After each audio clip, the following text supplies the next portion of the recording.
Vous êtes dirigeante ou dirigeant de TPE? Vous êtes intéressé par les enjeux et les défis des très petites entreprises? Vous souhaitez qu'on parle plus et mieux de ce que vous vivez au quotidien? Sortez de l'anonymat.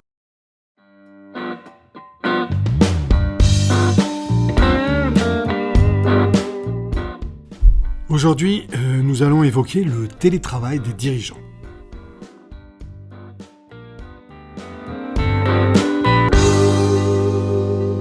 Vous écoutez les podcasts Ma vie de patron, la chaîne des dirigeants de petites entreprises. Vous avez un projet de start-up innovante? Je vous aide à définir le meilleur business plan et la meilleure stratégie marketing. Contactez-moi sur maviedepatron.fr. En fait, grâce au Covid ou à cause du Covid, le télétravail s'est fortement développé en France. Mais qu'en est-il pour les dirigeants d'entreprise ou les dirigeantes d'entreprise? Alors, le télétravail est largement plébiscité par les Français.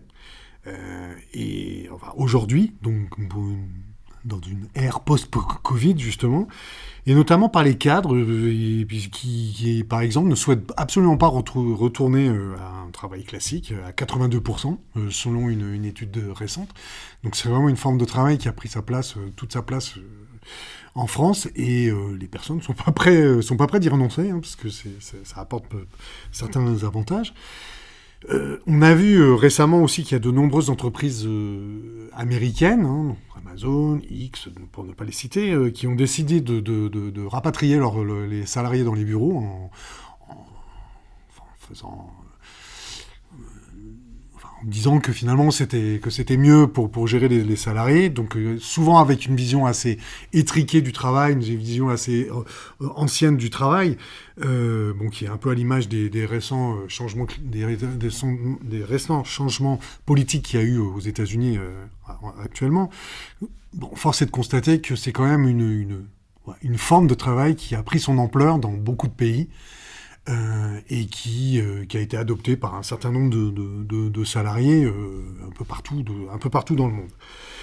Évidemment et malheureusement, sûrement, le télétravail n'est pas accessible à tout le monde. Les ouvriers sur les chaînes ne peuvent pas télétravailler, pas encore. Les caissières non plus. Les travailleurs sociaux, les soignants. C'est quand même dur de faire de la médecine à distance. Il y a bien les télécabines de médecine qu'on voit en zone rurale, mais enfin bon, c'est pour certaines pathologies, puis c'est pas pour toutes. L'examen de visu est quand même fortement recommandé pour ce type de travail. Donc bon, il y a plein de métiers malheureusement qui ne peuvent pas télétravailler, et donc bon, on peut se dire il y a une forme d'injustice par rapport à ceux qui peuvent télétravailler, ceux qui ne peuvent pas. Et pourtant, ce télétravail, on l'a montré, et puis toutes les études ont montré qu'il n'y avait pas de perte de productivité pour ceux qui ont la chance de pouvoir exercer leur métier en télétravail. Et surtout, ce qui a été montré, c'est qu'il y a un gain financier qui n'est pas négligeable, parce que ça fait moins de déplacements. Donc moins de frais de carburant par exemple, ça permet d'exercer chez soi, donc d'avoir accès à un certain nombre de ressources assez rapidement. Enfin, bon, il faut pas le négliger, ça apporte un certain nombre d'avantages qui n'existaient pas auparavant. En tout cas pour ceux qui peuvent télétravailler, encore une fois. Pour les dirigeants ou les dirigeantes d'entreprise, l'accès au télétravail, ça dépend en partie du secteur d'activité, parce qu'on imagine mal un artisan faire du télétravail s'il doit vous construire un toit ou vous monter un mur. C'est encore un peu difficile de le faire à distance. Peut-être qu'un jour, on pourra piloter des drones ou des robots ou des choses comme ça à distance, mais pour l'instant, c'est pas encore ça. La technologie est pas encore prête. En tout cas, pour les dirigeantes qui peuvent télétravailler, évidemment, dans beaucoup de bureaux d'études, dans le numérique, pour ne citer que ça, mais il y a beaucoup de métiers qui peuvent être télétravaillés, le secrétariat, la comptabilité, tous ces métiers-là, tous les métiers où il y a des dossiers à traiter, etc. On peut télétravailler. Il y a beaucoup de tâches qui sont télétravaillables, si on peut faire un néologisme, et donc c'est vrai qu'il y a beaucoup d'endroits où on peut d'endroits et de tâches où on peut télétravailler. on peut dire que ça, techniquement, ces tâches sont télétravaillables. Mais le problème, c'est qu'il y a d'autres tâches, en tant que dirigeant, à mon avis, hein, qui ne sont pas télétravaillables. C'est le management, l'innovation, et puis dans une moindre mesure, la relation client, parce qu'on pourrait discuter sur le fait qu'on peut faire de la prospection à distance, mais je vais essayer de montrer que c'est quand même assez compliqué. Euh, de mon point de vue, en tout cas, le management, pour moi, il a été assez difficile pendant le confinement. Hein. Je pense que la plupart des dirigeantes ont pu vivre un moment assez compliqué de management à distance. C'était parce qu'on n'était pas préparé à ça, on n'était pas formé à ça. Donc il est difficile, à distance en tout cas, de pouvoir coordonner les emplois du temps des salariés à distance, de coordonner de l'innovation, j'en ai parlé tout à l'heure. C'est difficile de se mettre d'accord autour de projets quand on est à distance. Ça prend plus de temps, ça prend plus d'énergie. Moi, c'est mon expérience de pouvoir, donc, parce qu'il faut être beaucoup plus à l'écoute. Hein. Les outils pour le télétravail existent, hein, évidemment, tous les outils de visioconférence en particulier qui ont beaucoup servi pendant le confinement. Évidemment, ces outils-là nous ont sauvés, hein. Clairement, pendant le confinement, bien qu'ils existaient avant l'épidémie, la pandémie, mais il y a des choses qu'on ne peut pas faire, quoi. Enfin, il y a des interactions humaines qui ne peuvent pas être aussi efficaces à distance que quand on est en présence des personnes. Donc ça constitue un souci important, une problématique importante pour le télétravail, en tout cas notamment pour le management, comme je disais, et puis l'interaction sociale avec les salariés, quoi. Il y a un autre aspect aussi, c'est qu'à mon avis, la gestion d'entreprise, la gestion pure d'entreprise, hein, c'est le fait de recevoir des appels, ça nécessite d'avoir un local fermé, par exemple. Un chef d'entreprise, une chef d'entreprise va recevoir des appels, que ce soit de ses clients, de ses fournisseurs, de l'administration, peu importe. Il est censé recevoir un certain nombre de clients, d'appels, d'en donner.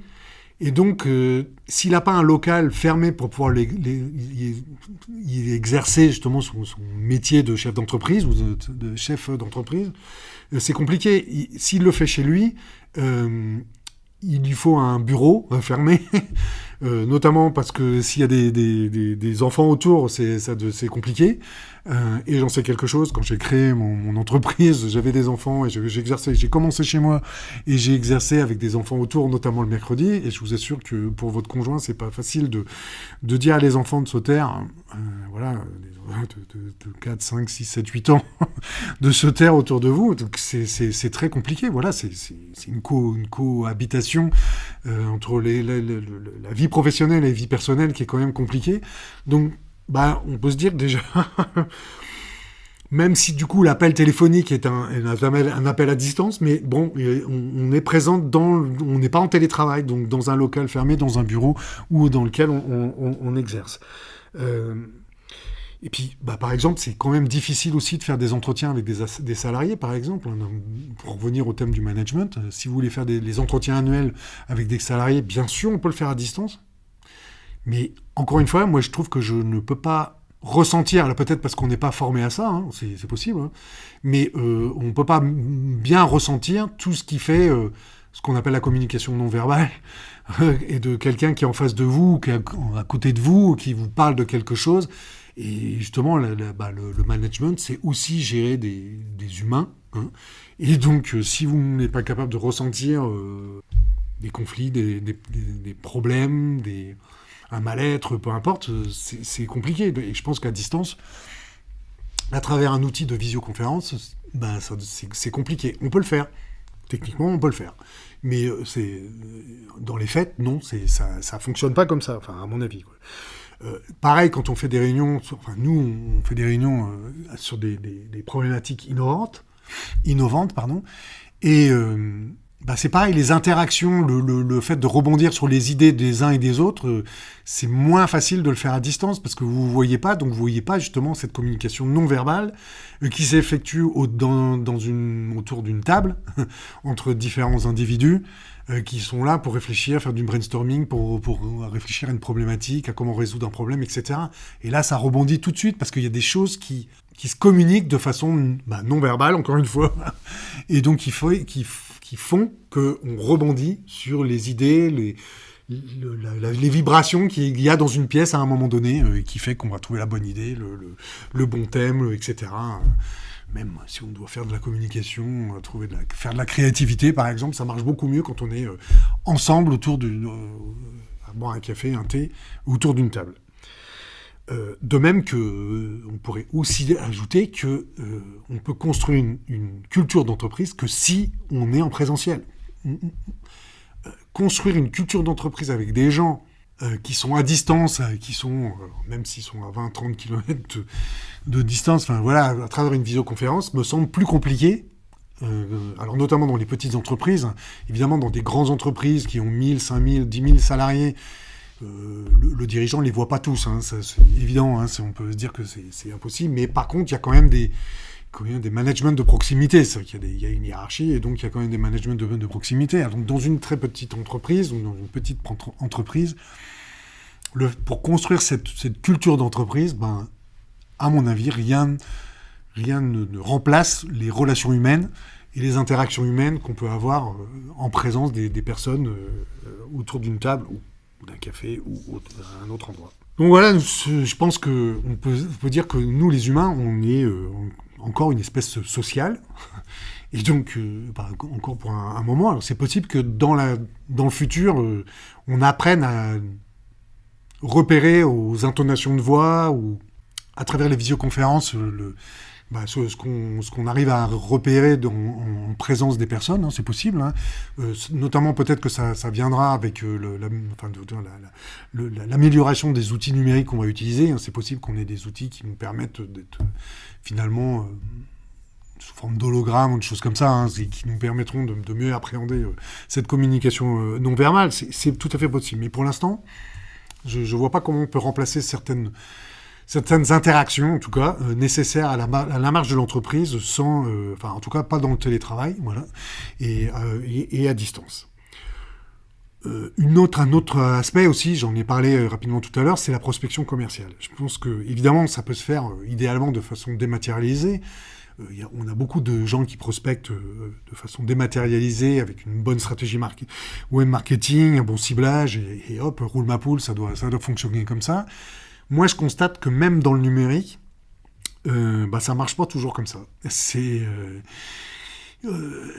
Force est de constater que ça fonctionne quand même beaucoup mieux quand on rencontre les gens, quand on leur parle de visu, parce que encore une fois, il y a une communication non verbale, il y a un rapport entre humains qui se fait pas quand on est à distance. Évidemment, vous pouvez avoir un coup de fil, un appel entrant, comme on dit, qui vous demande si vous seriez d'accord pour faire telle ou telle tâche, tel contrat, etc. Donc on échange, évidemment.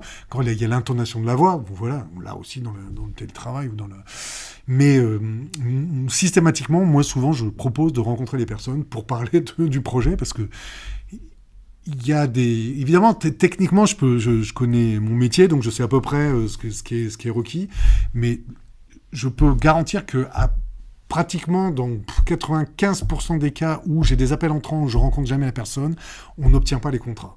Donc la prospection commerciale ne se fait pas bien. Alors peut-être qu'on ne sait pas faire, voilà. Mais je constate qu'on est beaucoup plus efficace quand à un moment donné on peut rencontrer les gens, y compris quand on doit aller loin. Je peux travailler au niveau national, aller à Paris, rencontrer certains clients. Certains que des fois je n'ai pas vus tout au début, je me dis tiens, je suis de passage sur Paris, j'en profite pour venir vous voir. Donc je trouve ça très très important. Ça améliore la confiance entre les gens. C'est incroyable comme effet de cette interaction humaine encore une fois, qui fait que... Et puis ça améliore, améliore la confiance, améliore les relations qu'on peut avoir dans la relation client. Donc cette prospection commerciale, elle, à mon avis, même si elle se fait aussi par des outils numériques, ou en tout cas d'appel, enfin de téléphonie, ou des choses comme ça, ou via les réseaux sociaux, à un moment donné, elle est beaucoup plus efficace, à mon sens, si on arrive à rencontrer les gens. Voilà. Alors, certaines personnes me démontreront le contraire. On peut se dire que, par exemple, le commerce électronique est un contre-exemple, puisque, du coup, on voit que ça fonctionne relativement bien pour certaines plateformes, en tout cas, de la vente de produits, voire de services. C'est quand même plus... Voilà, on ferait la distinction sur les services en e-commerce, mais souvent, sur beaucoup de plateformes, il y a quand même quelqu'un qui répond au téléphone. Donc, on a au moins la voix.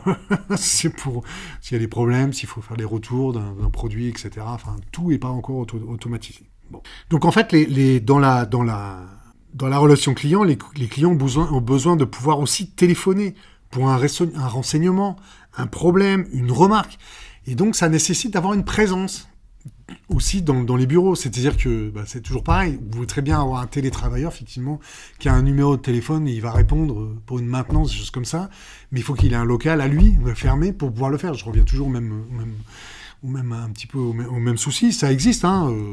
Dans l'informatique, il y a beaucoup de gens qui font de la télémaintenance ou de la maintenance à distance. Donc, mais les personnes que je connais, elles ont soit un local fermé, ou elles ne peuvent pas être dérangées, ou les enfants sont déjà grands, et donc il n'y a pas de souci. Enfin, voilà. Et puis, évidemment, on peut déporter les appels aussi. C'est-à-dire qu'on peut dire, voilà, on va déporter les appels vers quelqu'un qui est Alors, des fois, il y a des centres d'appels qui répondent sur les sollicitations. On sait tous que, par exemple, sur des centres d'appel, du coup, ça retarde la réponse que vous pouvez avoir à une problématique dans la relation client, parce qu'il y a un intermédiaire. Les centres d'appel, ils vont dire, on note, on lui met un message, et puis il va vous rappeler. Mais on ne sait pas quand. Donc, si le problème est urgent, comme nous, dans la maintenance informatique en particulier, c'est souvent des problèmes qui sont à régler de façon urgente ou tout de suite. Donc, voilà. Encore un cas où le télétravail n'est pas... Enfin, même si on fait les choses à distance aussi, encore une fois, il ne peut pas y avoir il n'y a pas une contradiction forcément dans ce que je dis, mais le fait que de pouvoir interagir... des fois visuellement aussi, et il y a certains clients qui viennent nous rendre visite aussi, certaines fois, pas forcément pour des problèmes, pour nous rendre visite. Et on n'imagine pas non plus un commerçant dont les clients ne viennent pas dans le magasin. Et donc, ils ont une interaction. D'ailleurs, les commerçants, ils aiment beaucoup cette interaction-là. Ils ont beaucoup de mal à se mettre au commerce électronique parce que ce qu'ils apprécient, c'est cette relation-là qu'ils ont, une relation physique qu'ils ont dans leur commerce. Même à l'international, et j'ai dû en parler dans un podcast, j'ai pu constater combien il était important de rencontrer ses partenaires ou ses clients, quoi. Voilà, de mettre une tête sur un visage, ou plutôt le contraire, un visage sur une tête. C'est important. Nous, on travaille avec des collègues en Allemagne. Bon, à un moment donné, de pouvoir voir qui ils étaient, de les rencontrer, ça a amélioré beaucoup les relations qu'on pouvait avoir et finalement la confiance et puis la fluidité du travail qu'on pouvait avoir après. Et nous, particulièrement dans la communication digitale, par exemple, quelque chose qu'on peut faire totalement à distance, combien de fois j'ai pu constater que ça fonctionnait pas quand on n'était pas là, si on n'était pas à proximité, parce que les clients nous demandent, c'est un secteur d'activité où les clients nous demandent d'être à proximité. Ils ont besoin d'interagir, même si on peut tout faire à distance, c'est vrai.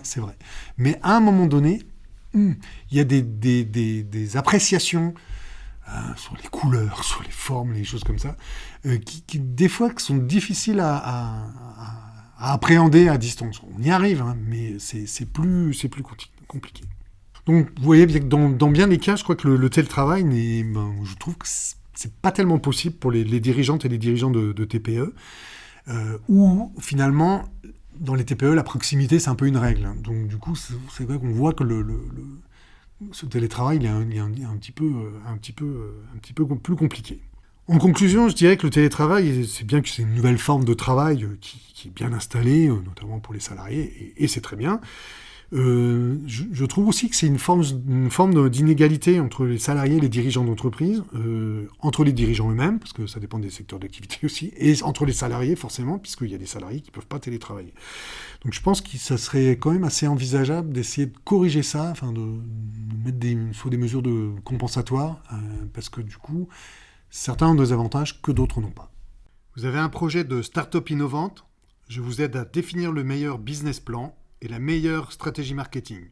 Contactez-moi sur maviedepatron.fr.